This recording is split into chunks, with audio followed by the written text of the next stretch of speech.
All right, let's look at a couple more dilution equation examples, and this kind of runs along from what we did in the last video.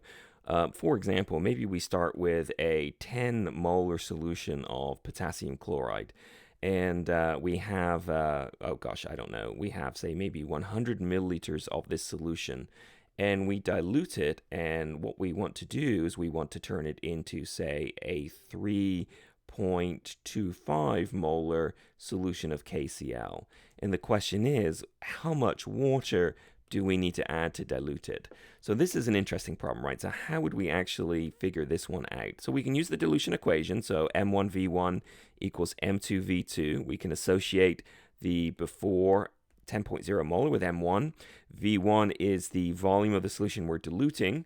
3.25 molar, right? That must be the concentration at the end. So presumably we've got everything we need here apart from V2. So we can certainly solve for V2.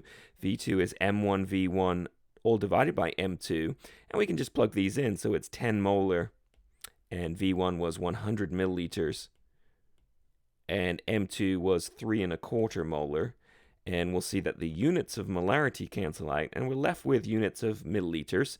So if we go ahead and we plug this in on our calculator, let's see, it's 10 times 100, so that's 1,000, divided by 3.25. So that is something like 308 milliliters, and that is V2. Now, sometimes people are tempted to say, well, you just add 308 milliliters, but that's not actually what the question is asking for. The question is wanting to know how much water do you add, not what the total volume is. So remember, you are starting out, let's see if I can find a drawing tool. You are starting out with a solution here, and it is 100 milliliters, and it is 10 molar. And you are adding water to it, okay? I don't know why the solution is red.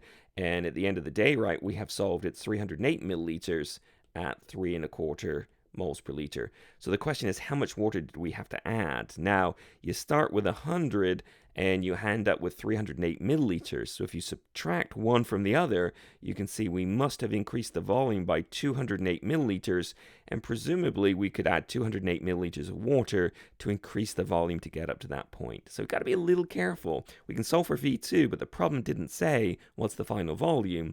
The problem was asking for how much water did we need to add. So we have to be a little careful to read the problem and interpret it correctly. Otherwise, we run into what we call plug and chug, where literally everything is just a hammer-nail situation. So we see an equation, and we just solve for the thing we don't know, and we just assume that's the right answer. So be careful. All right, that is it.